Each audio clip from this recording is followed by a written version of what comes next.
Project management then. Project management. You might have heard some of these words previously. Prince 2, Agile, Six Sigma, Kanban, Scrum, Waterfall, Lean, all of these different kind of words, lots of jargon around this.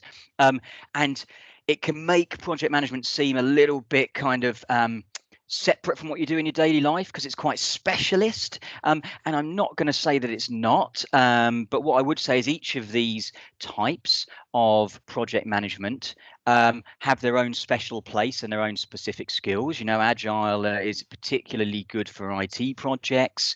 Prince 2 to Six Sigma is really useful in sort of manufacturing. And I've got a background in a lot of these different areas, but I'm not going to look into one of these today. What I really want today to be is really accessible to everyone.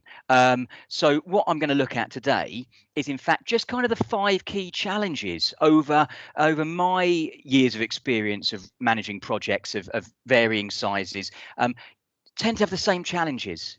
And what I really want to provide you, whether you run projects on a daily basis as part of your role, or whether you've never run one but you're planning on it, I want to give you usable solutions. Okay, that's really what I'm aiming for here. So the next sort of 40 minutes, I'm going to walk you through these 5 challenges and give you some models, give you some kind of matrices and approaches to dealing with those challenges effectively. And I think, you know, hopefully I'll prove today that these are usable in any situation, almost can be really, really useful. A lot of them you can kind of draw on the back of a napkin and do it in your head, and that should really help you with having effective outcomes in your projects. So 5 key challenges. What are they? I hear you say, Paul. These are the 5 key challenges that I have chosen. And don't get me wrong, there's a lot of challenges around projects, but these are the 5 that I think if we walk through these, if you're successful with these, you have a really high chance of having a successful project. The first challenge I want to cover is scope. Now, scope is, okay, what's in the project? What are your objectives? What isn't in the project, almost more importantly, I think, very often as well. So we're going to have a quick look at scope first, and then some really good ideas around how to ensure you keep that scope effective and plan it effectively. Stakeholder management is going to be number 2 we'll look at. Stakeholder management. Pretty sure anyone who's worked with stakeholders internally, externally knows it can be challenging. You're dealing with people, you're dealing with other organizations. It can be challenging. So how can we help to effectively do that? Planning, poor performance, as they say. Perfect planning, perfect performance. I'm a big fan of planning. So we're going to look at that. Communication, number 4. One of the biggest challenges in life in general, I would suggest, you know, especially in modern times. We've seen that with the current crisis. What communication is right? What communication is wrong? How often do you get the communication? How do you understand what's going on? How do we do this effectively in a project? So we're going to look at that.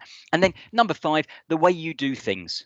And I'm going to say what that is. I've called that the way you do things. Essentially, that's kind of the culture, but it could be broadly across the country that you're based in. As I say, I've worked internationally, very different projects in different countries, different cultures in different countries and different approaches there. So it could be countrywide, could be business-wide, it could be within your team and the individuals you work with. It's about the way people and businesses and countries do things. So they're the 5 elements, the 5 key challenges we're going to try and broach today. Now, what I'd really like to do, and I always do with all of my training around projects, is I always use a scenario, because what I want to do is prove to you and show to you how this works in reality, in real life. Now, the challenge we have is obviously everyone here is from different areas, different businesses, perhaps different backgrounds. So what I really, really want to do there is ensure we have a scenario that's relevant and accessible to everyone. If I chose a specific business scenario or an IT scenario, people may not be able to connect with that fully. So I've chosen a scenario that I think is everyone can relate to, and it's probably a bit aspirational, to be honest, in the current times. Our project is essentially, which we can build this scenario around, is a family holiday to Cornwall. Hopefully you've all been on holiday once or twice. If not, You might have seen a movie about it, about people that go on holiday. It's quite aspirational because I can't wait to go outside again on a holiday, and you imagine getting your family out there. So that's our project, and I think this really helps you to see as well that everything I'm giving you today, although based around business backgrounds and research, is relevant and can be usable in real life scenarios in every part of your life actually. So this family holiday to Cornwall, we've got a lovely family. We've got Claudia there, the architect. We've got Simon, who owns a small business store, small grocery. David, teenager son there, loves swimming. The adventurous Amanda, and then little Sky there, who likes to chew on stuff, alongside Ralph, who hopefully Sky will grow out of chewing things, but I doubt Ralph is going to. If anyone's got a dog, they might have lost a shoe or two. So I think this project team essentially brings about its own challenges, and hopefully in your minds you'll be thinking, actually, oh, what are some of the risks here? If we're going on holiday, we've immediately, what are we going to do with the dog? We've got a baby. What are some of the challenges we're going to have? We might have businesses to deal with. We've got work, etc., school. These are all things we have to think about. And if you think about, similar risks and challenges you're going to come across in business life as well. So a nice scenario to help walk us through these challenges. So that first challenge then I mentioned was scope. Now, what is scope? What's the problem we've got here? What's the challenge we've got? Well, scope is what should be in your project. Okay, scope is what should really constrain your project, ensure you stick within certain key boundaries to reach key objectives that you understand fully. It ensures by scoping a project effectively that you don't go over budget, you don't go over time. Okay, what we want to avoid is something called scope creep. Scope creep is that kind of thing where if you've started a project and other people go, oh, that's good, that sounds good. What about adding this in? What about doing that? And suddenly you need more resources, you spent more money, things have evolved and grown. It's kind of it's gone outside of what you planned originally, and therefore costs you more money. You go over budget and you go over time as well. Great. So research has actually shown that ensuring you scope a project effectively has actually much more effect on ensuring that the project is successful above and beyond the implementation, above and beyond the team that's involved. This is really key, hence why I've put it at number 1. So project scope, justification of the project. Okay, should it be done at all? That's a question we often don't ask ourselves, and it should be the first question we ask ourselves. Should the project be done at all? Is it just a vanity project? You could actually look at, okay, cost benefit analyses if we're going quite deeply into this. Do a survey of customer needs or wants. That can really help you to start with. The amount of times businesses do a project, they think that's what people want, but they haven't actually asked the customers what they want, and the project isn't necessarily worth doing. It's a waste of money and time. So should it be done at all? First point, absolutely key. Now, our holiday scenario, the McLaughlins have been in lockdown for a few months. They definitely deserve a holiday. I think we can justify that. Objectives, you need to have smart key objectives, okay? And we'll talk about smart objectives shortly. Constraints, absolutely key. What are the constraints here? Think about our scenario. We've got a 1-year-old child. We've got a dog. What are the constraints to what we can do in our project? I don't have children myself, but I have a lot of friends who do, and from what I understand, they bring about a relatively large number of constraints, and you have to think about things differently. So that obviously you have to think about in your project. And exclusions. What is not going to be included? What is not going to be included is as important as what is included. Okay, because then that stops that scope creep. Because when people go, what about doing this? You go, no, that's not in this project right now. That can be next time. Okay. Great. So, I mean, the Project Management Institute in 2017 defined scope as defining and mapping the project to enable the right amount of work that needs to be accomplished to deliver a project, service or result with the specified features or functions.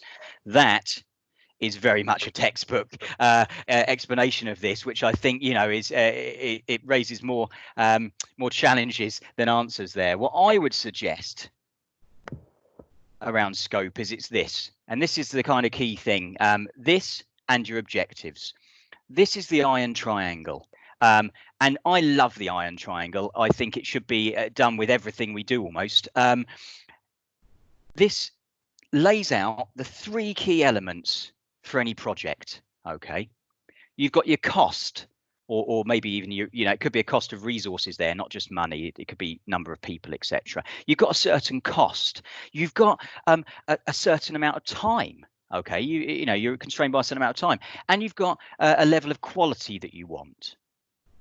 Okay, I class these also as anyone that's worked with me before would know, sort of levers that you can adjust. Okay, these are your three levers: cost, time, and quality. And if you move one of these levers, you change that, the others have to change too. Let's think about our scenario. What level of quality do we want on our holiday? Are we going to take the family to a 5-star hotel?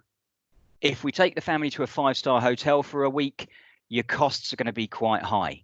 If we decide to go camping, if we class that as a bit lower quality, your costs are going to reduce, and you might be able to stay there for longer. So maybe if you're in a 5-star hotel, you can only stay for sort of a long weekend. But if you stay at a campsite, you could stay for 2 weeks. So the quality will be reduced, but the cost will reduce and the time will extend. All of these levers move around in any project, anything you do.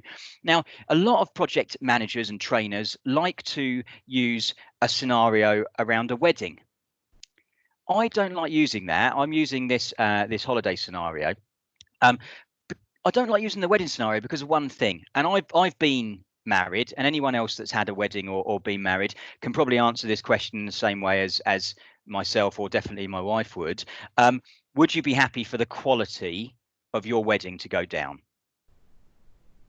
It's a definitive no to everyone I've ever asked about that. So the trouble is, if you use that scenario, your quality will never be reduced. You've got quite a fixed time constraint. So the only lever that would change in that project would be the cost lever. That will expand, which is why weddings always cost more than you expect, if you think of it in this context. Great.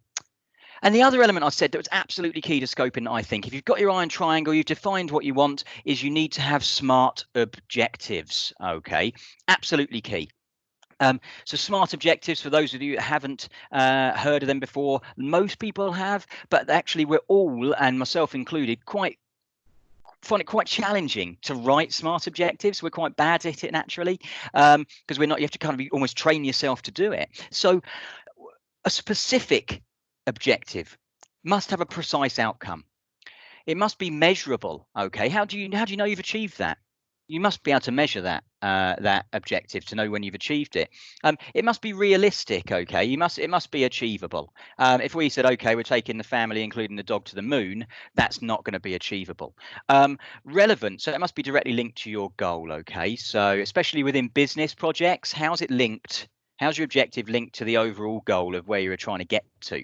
And it must be time constrained. Okay, we must have time specifications on this. So for example, earlier on I said, okay, we're going to take a family to Cornwall on a family holiday. That's not a SMART objective. That's not good at all. What we could have is, okay, we're going to get a family of 2 adults and 3 children and a dog down to Cornwall for a 2 weeks holiday at the start of July, and we are going to have at least 3 activities during the time we are there. That's a SMART objective. Okay. We need to practice SMART objectives. We do it all the time in life. I mean, myself included. I want to get fit, not a SMART objective. I want to lose weight, not a SMART objective. And then you're much less likely, it's been proven by research, to succeed in your objectives if they're not SMART. You're better off saying, rather than either of get fit or lose weight, is I'm going to go to the gym 3 times a week and eat 4 healthy meals a week for the next 6 months. You're actually much more likely to get fit and healthy by doing that. Than just saying the other approach. So great. So we've defined our iron triangle. Let's say you've got cost. Okay, the budget for the holiday is £1,500. We're going to go for a week, and the quality is we're going to go to a campsite by the beach or something like that. We then have those SMART objectives laid out for that. The next thing we would then do is to prioritize everything. Okay, now this is called the Moscow prioritization matrix. You see what they've done there? It's an MSCW. They added a couple of O's in there to say the word Moscow. Now, this is a model from Agile project management, really. So don't worry too much about the words you might see here about time box and that. What we're really looking at here is, as it says on the tin, what must you have? The absolute priorities. What must you have? And that means if you don't have that, the project will completely have failed. Okay. The person, the sponsor of the project and the team and everyone will think it has failed. We will not achieve our objectives. What should you have? That is something where you, as maybe a project manager or involved in a project, feel like you would have failed if it doesn't happen. Okay. What could you have? That's a nice to have. And what won't you have? That's where you think, okay, this time we won't have that, but we might add it in at a later date. Now, what I'd suggest here is the musts are absolutely key. A list of what must you have on holiday. Okay, thinking about a scenario where you must have some sort of transport to get to Cornwall. Otherwise, there's no way you're going to achieve your objective. You must have some sort of accommodation. Okay. What should you have? That's okay. We should have some activities on the holiday to ensure that, otherwise you would feel like it's not much of a success. Okay. And I'd suggest that must and should are the only two to worry about there.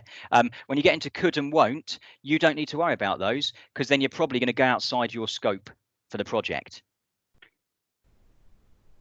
So we've got a couple of things there, and I just want to summarize. That's that first challenge, okay? And they are going to build into one another. Our first challenge was scope, and to summarize what we've talked about, number one, absolutely key with your project. Should you even do it? If it's a no, that's fine. If you've got lots of projects, it's okay to go, no, this one's not a priority. The other project is. We're not going to do it right now. That is too often something I think that people, especially in organizations, we don't do.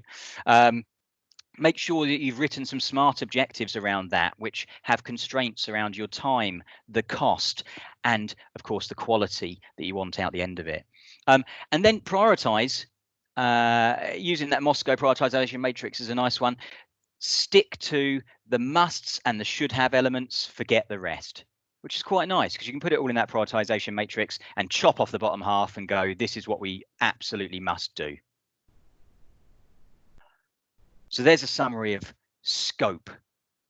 Okay, that was the first thing we were looking at there. Everyone's still with me there. Fantastic. All right, so the second challenge we were going to look at, stakeholder management. Now, stakeholders. Okay, when I say stakeholders, what do I mean? What's the problem here? Okay, what is the problem or challenge we're going to come across? Stakeholders are anybody who might impact your project in any way. Okay, they could be internal stakeholders like the project team. No, undoubtedly, Ralph the dog is going to have quite a large impact on your project in one way or another. Or Sky, the young baby, is going to have an impact as an internal stakeholder.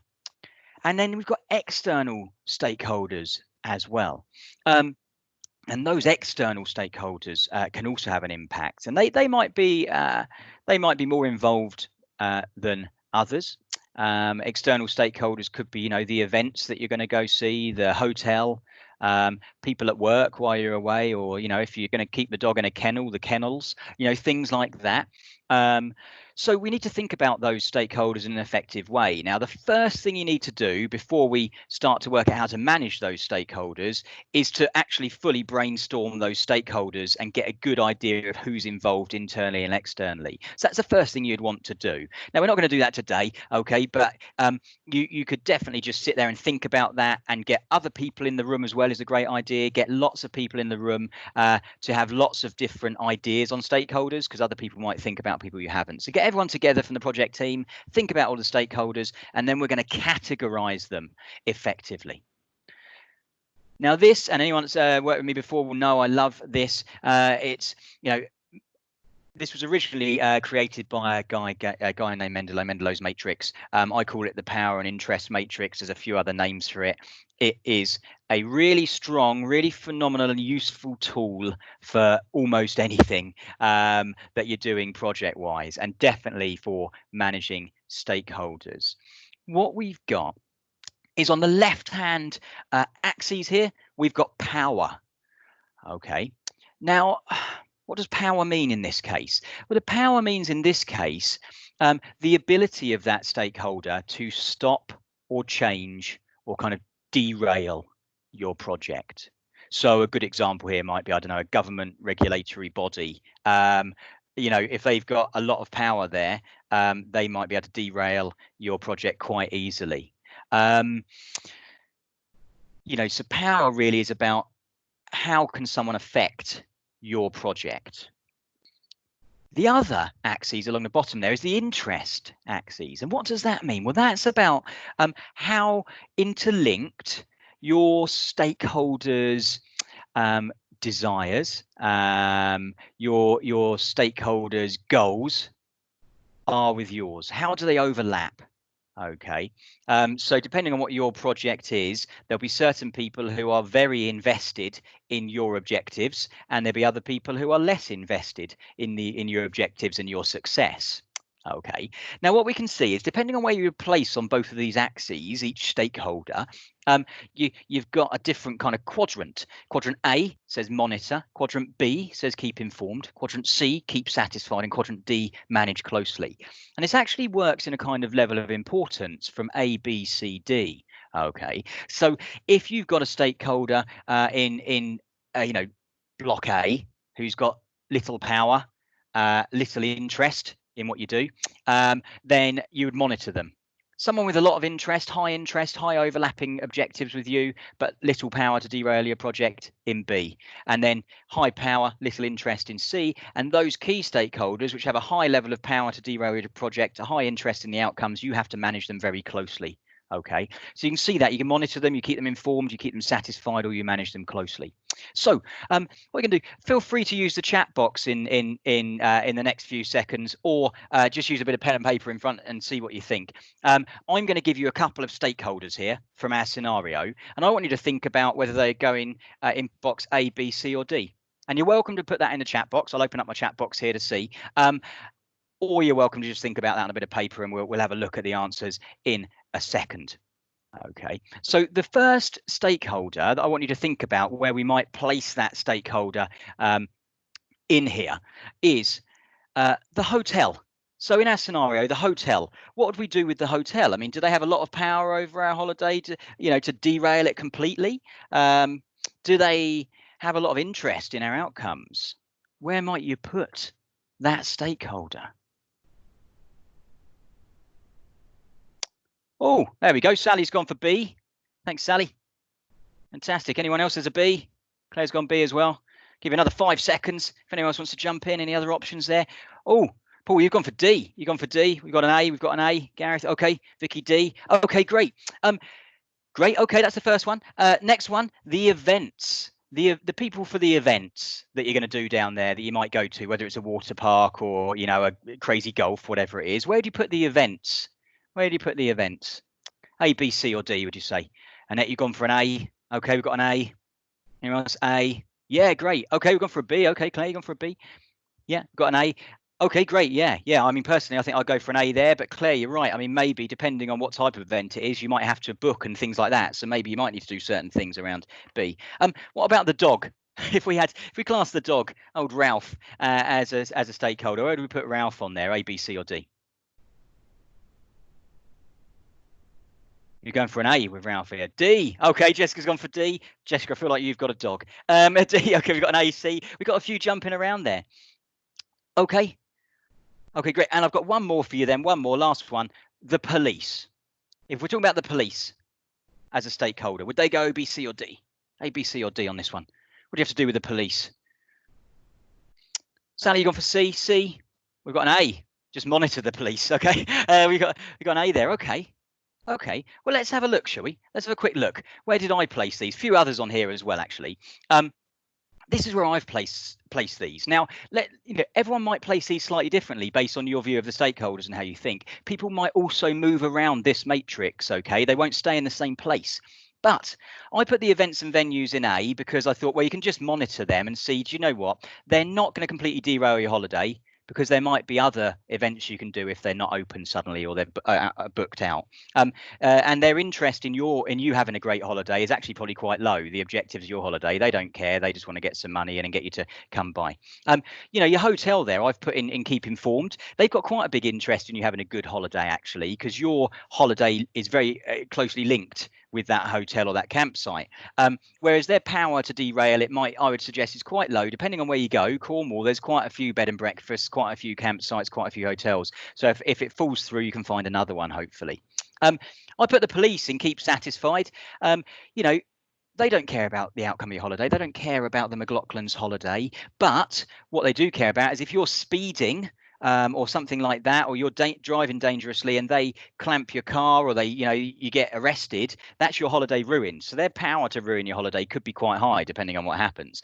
And I put the dog, I've had a dog before, I've put the dog in manage closely, depending on whether you put it in a kennel or not, because anything could happen with a dog. I put the kids in there as well, but other people think differently. Interestingly, I put the boss over there to keep satisfied, and maybe just keep schools informed about what you're doing. So that's a really nice matrix. Use it how you want. Really, really powerful way of understanding, actually starting to put together what we need to do with our stakeholders. Also, B and D is very much around what you're going to start communicating, which is our fourth kind of element challenge that we need to look at today. Now, moving on from that, and I just want to cover this just very quickly.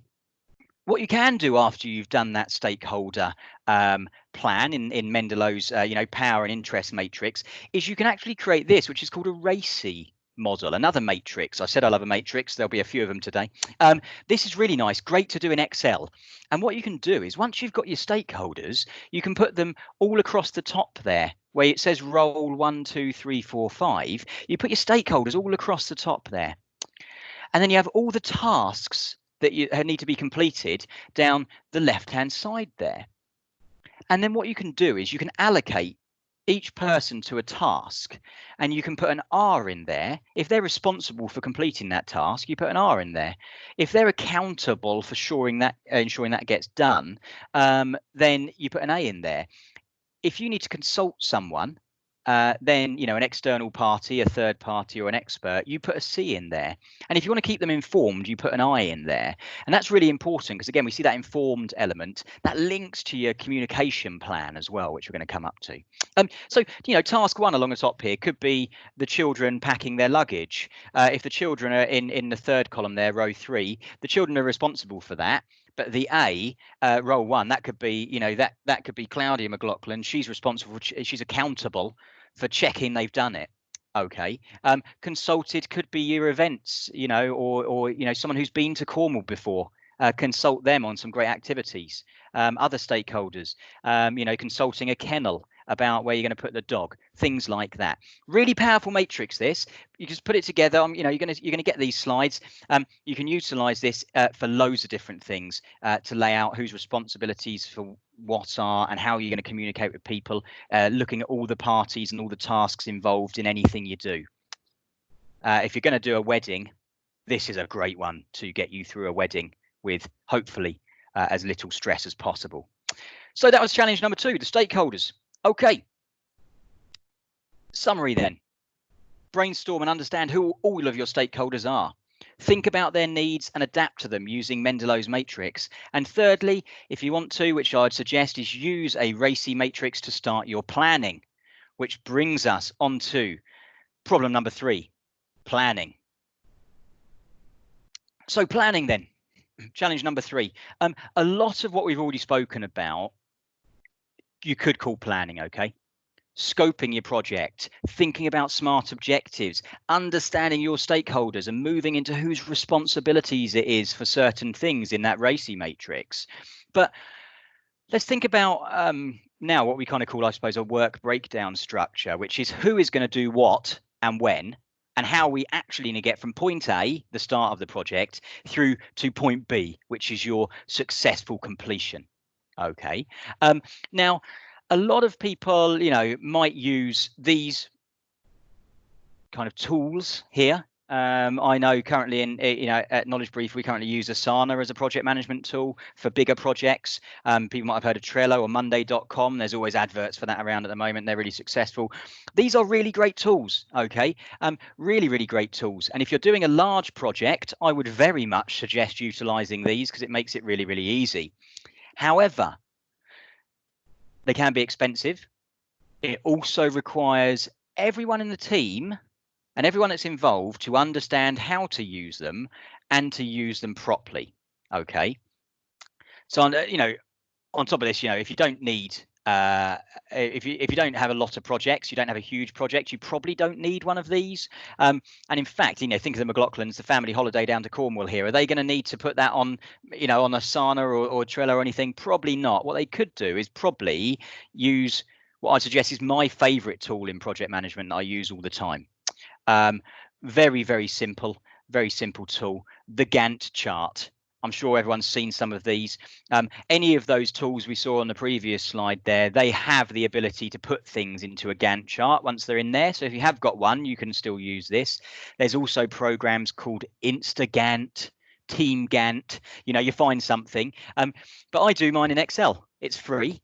There's plenty of ways of doing it. I thought I'd share with you how I use a Gantt chart to get through many, many, many projects, unless they're incredibly big, but my daily life. Quite simply, I have the dates across the top there, week on week. The tasks that we have to complete on the left-hand side down there. What I then do is I have all the members of the team with an acronym there, like the project manager, which might be me, and then the project team, and then the design team. Obviously, I've made this generic so we can share this, protect the names of the innocent and all that. Then I have three colors that I use essentially. Once I've agreed a task with the project team or the design team, I turn that blue, because then I know that those people know that has to be done.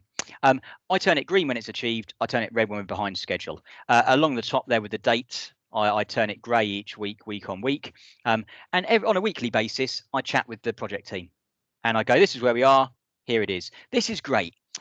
We spoke about Kanban. I mentioned the word Kanban earlier at the top, which is a really nice approach which came from Japanese manufacturing, about using colors and visual aids to ensure things are successful rather than long written elements. And I think this is great. This is great to print out. This is great to share and change the colors with your team as you go and go, great work. That one's gone green. What's next? Oh, this is a bit red. How are we going to make that go green? Really, really useful. Okay.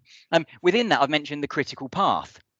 Now, the critical path you can allocate to this Gantt chart is essentially, think back to that Moscow matrix. What is the must? What are the musts? What are the absolutely critical tasks we have to get from A to B, from start to completion? And what order must they go in? That is the critical path. Okay. Key tasks that must be done for a successful project in the correct order. Okay, one must happen before the other. Let's think. Critical task, you must drive to Cornwall. Other critical task, you must pack your luggage. If you drove to Cornwall before you packed your luggage, you're not going to have any luggage. So those are the kind of, in most layman's terms, I suppose, that's what you're looking at. Absolute key must-haves, must-dos. What order must you do them in? And that's shown here, on this kind of critical path slide. What tasks must be completed to successfully reach your objective quickly and effectively, and what order must they go in? What order must they occur in? Okay, if anything has to happen before anything else. You can't put a door up without putting a door frame in first. Simple, that one. Planning. Simple. Use the right tools. Always use the right tools for the right job. Okay. And as I say, if you're using one of those online tools or a paid for tool, you have to just make sure that everyone knows how to use it and that they do use it effectively. Create a Gantt chart. They're my favorite. Really, really nice visual way of understanding where you are in your project and highlighting any risks there in red, as we saw, which we're behind schedule on.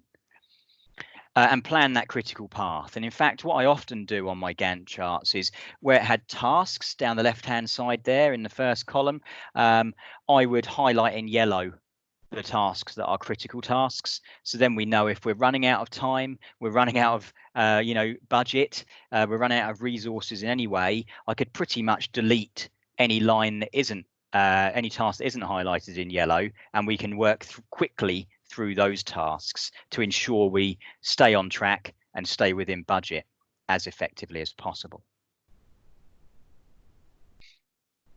Communication then. Communication. I've never found a business or project really where everyone's hit communication 100%. It's one of the biggest challenges you're ever going to come across. We've already started kind of hitting some of this really, I suppose, by using the right tools, by managing our stakeholders and having a racy matrix, thinking about who to inform and who we need to manage closely, etc., etc. It really helps with that communication. So we've got a lot of that building already. I mean, I suppose the first thing you'd want to do around communication is think about all the different types of communication you could utilize. You could send emails, you could have face-to-face presentations, you could have online presentations, I suppose, or online chats and team meetings. You could send out large written reports.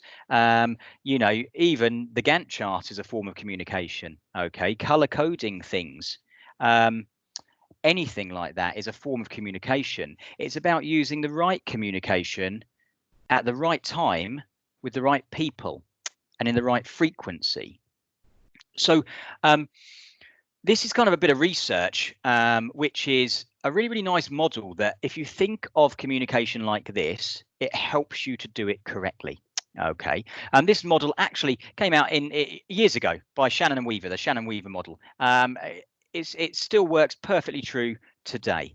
Okay, it says there's 4 main components to communication. There's the sender, so the person or thing that is sending the message. There is the message itself. There is then the medium that you send that message. Is it an email? Is it, did you shout it across the street to someone? All of these different things. Is it a formalized presentation? How did you get that message across? What medium?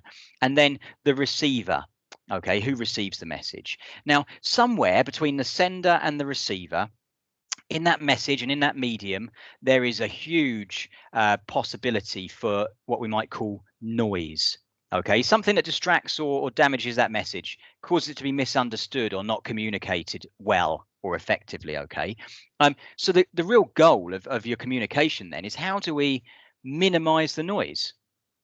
I won't go fully into this today, but the message part, for example, there's a really nice kind of structure called the 7 C's, the letter C, the 7 C's, and it's about being concise and correct and confident in your communication. And if you can tick off these kind of 7 C's, then your message is probably effective. Okay, so then we need to think about the medium as well of how to get that message across.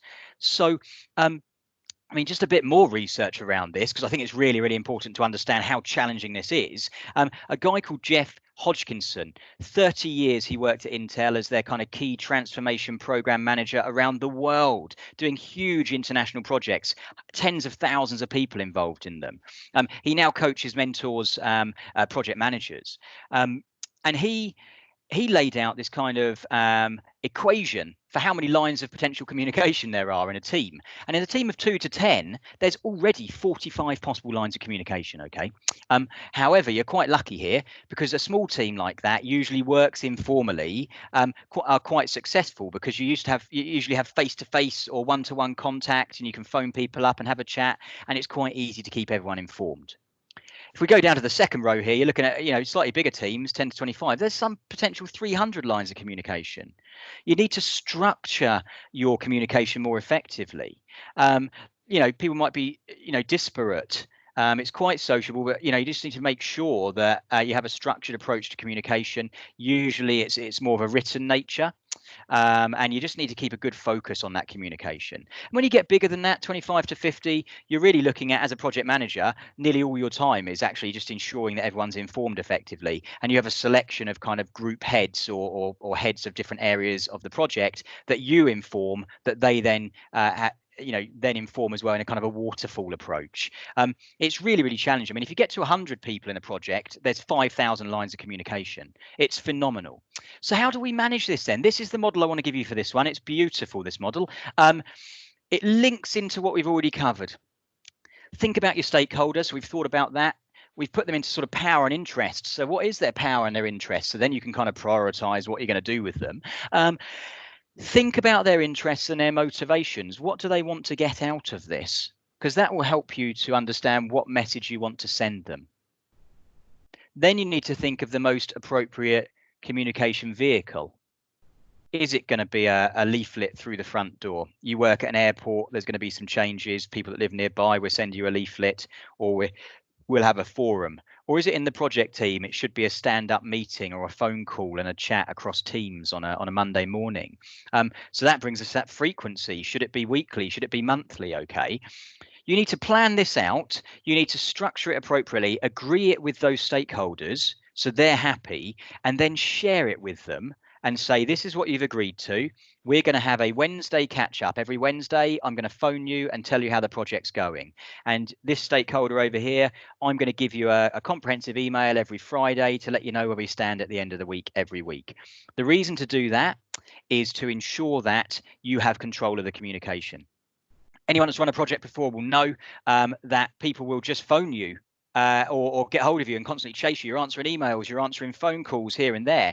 By writing down the plan and sharing it with everyone and sticking to it, you basically have control of the communication. If someone gets hold of you, you go, oh, well, I'll tell you on Wednesday once we're in our catch up that we agreed. I'll send you on Friday the email like we agreed at the beginning of the project. And that gives you the control to kind of manage that and stop that kind of time wasting of dealing with individuals individually and you can deal with the groups that you've agreed. So create the communication plan as above, agree it with the stakeholders, write down the plan and share it with everyone. Ensure you stick to it, because as soon as you don't stick to it, that's when other people can start just ringing you up because they feel like you've kind of broken that trust and that confidence about the agreement. Brings us on to our final challenge. It's not going to be too long, this one. We're just going to finish up on this. And this is about the way you do things. It's about culture. I mentioned before, I've worked across a lot of different countries, Spain, Vietnam, Australia, New Zealand, the UK. Everyone has very, very different approaches. In Spain, people were a lot more laid back than they are in the UK on projects, and it seemed a little bit less sort of stressed about that kind of communication, I found, and in New Zealand as well, So it depends, by country, it could be a difference, or by business. I've worked across many businesses, different cultures. I've worked in the education sector a lot. Universities tend to move a lot slower than maybe IT businesses. It's a cultural difference there. It's also how people do things as well. Because, culture is a long-term thing, okay? If we think about organizational cultures and values, it's about power structures. It's about organizational structure. It's embedded in the control systems, the rituals and routines, the norms that have been learned over an extended period of time, okay? So you can't change a culture. Not in a single project quickly. It can take 10 years, 12 years to change an organizational culture. You might never change a country's culture. That's been grown over thousands of years. So what I'd suggest in the project is don't try and change the culture. Battling a culture will only tire you out and ruin the success of your project. What you need to do is try and kind of sidestep and minimize those challenging aspects of a culture that might impact negatively your project, and maximize any areas of a culture which might help you successfully complete your project. That sort of culture in an organization where everyone works really hard to ensure they get objectives done because they're very goal orientated. That would really help you in your project. But how can you do that? How can you ensure this? Well, one way of doing that is this. And I'm not going to go into this very deeply, but I wanted to highlight it, something that you can look into. Look at the Belbin team makeup, breakdown of Belbin.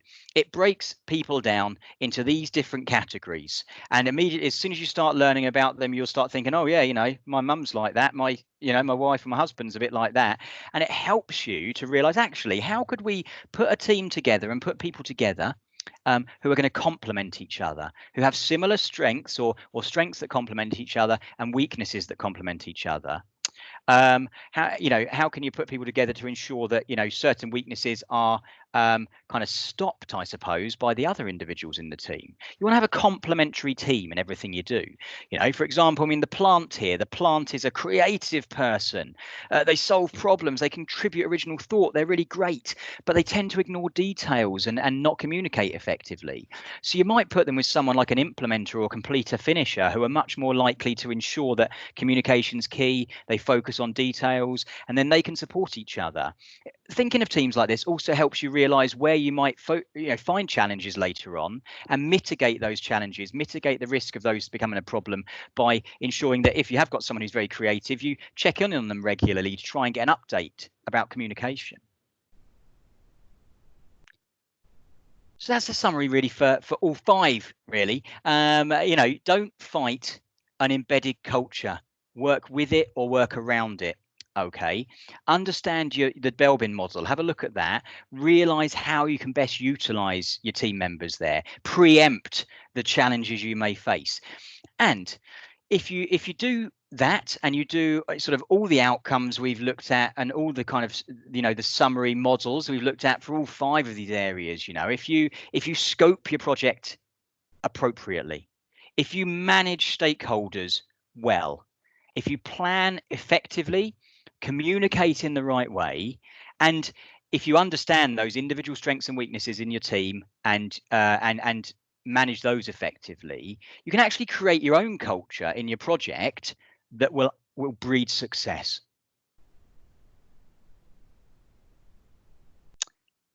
And that's it. I know I've been talking for a while now, so hopefully you found that useful. Any questions? Does anyone have any questions? You can put them in the chat box. We can have a chat, or I'm aware there's quite a few people online, so I don't know if we don't necessarily want to. There's about 80 of us online at the moment, so we don't necessarily want to everyone unmute at the same time. But feel free. You could put your hand up there, and I'll unmute you, or you can just write some stuff in the chat box if you have any questions at all.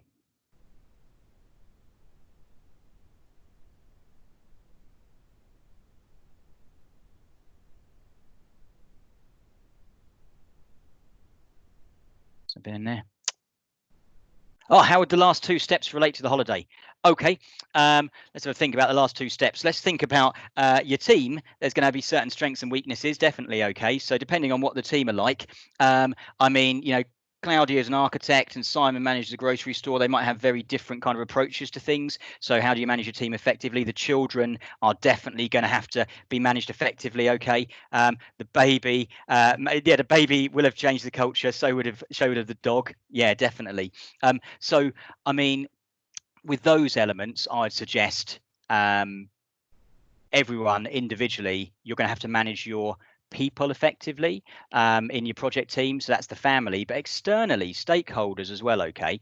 Stakeholders externally, you don't know exactly what the culture of the hotels or the the events that you're going to or the campsite is. So once you get to understand that, if people aren't very good at getting back to you, you know that you need to then communicate with them more effectively. Definitely with the culture one, and the one before that's communication, isn't it? And communication is the same thing. You know what? There's a 14-year-old boy there that Claudia, the mum, might think, do you know what? I'll text him because that's better than if I say it to him, he won't listen. So I know that it's more effective to text him, on a daily basis to check he's got the correct items. The dog I'll communicate with face to face, whatever it is. I mean, I think it works well there. Communication within a family is actually key. Really, really, really, really tough. Yeah, Peter. Oh, there we go. Yeah, just so do you mean a mandate sort of, Paul? So Peter, you're saying they're having a mandate as in having a written down document, which is important. Yeah. So when you scope, you know, as I say, these things I'm getting you can pull out individually and you can use for any project. In a formalized project, I would suggest you're going to have a sponsor who's going to agree to it, senior leaders in a business who are going to agree to it. You then put together that kind of project mandate and that project documentation, which is absolutely key. And that would include, I mean, you're thinking about legalities as well here.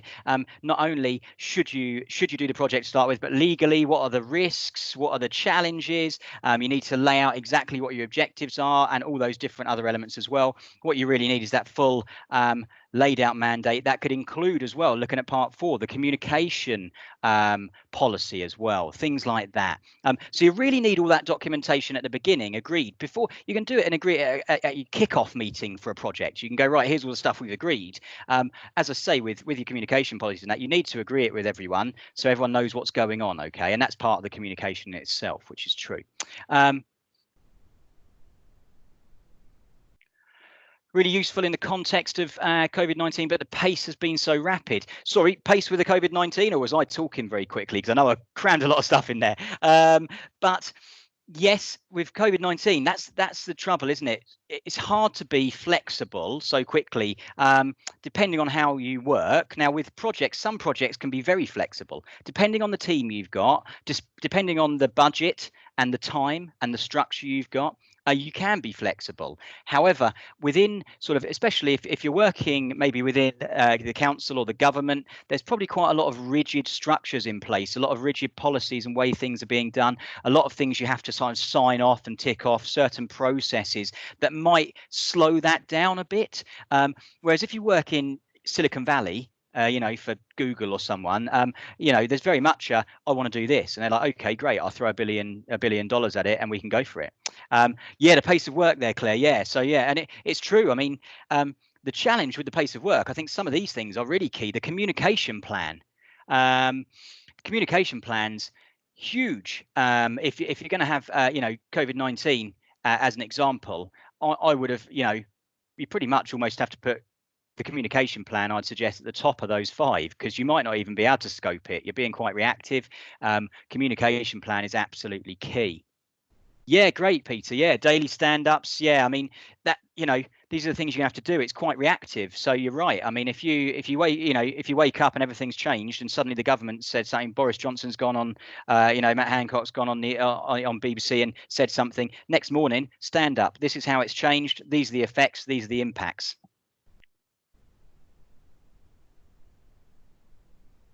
Great. Yeah, thanks, Riley. Yeah, we'll send out the slides, the recording. I started the recording just from around, just after I was talking about myself, I think, because I didn't think everyone wanted to hear about all of that all the time.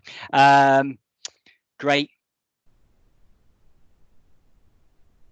Great. Any other questions at all? What is the current most popular relevant qualification to have in project management nationally or globally?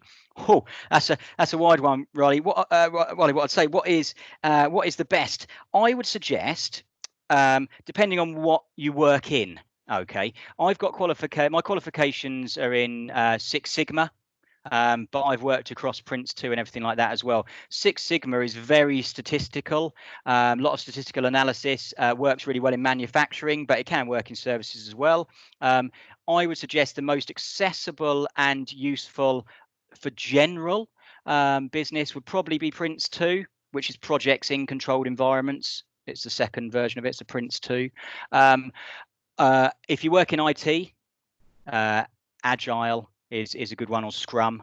To be honest, if you work in IT, you get Agile or Scrum, you're a highly sought after individual. Scrum masters and people like that, you're onto a great paycheck and a great job with that, definitely. But yeah, I tend to think Agile.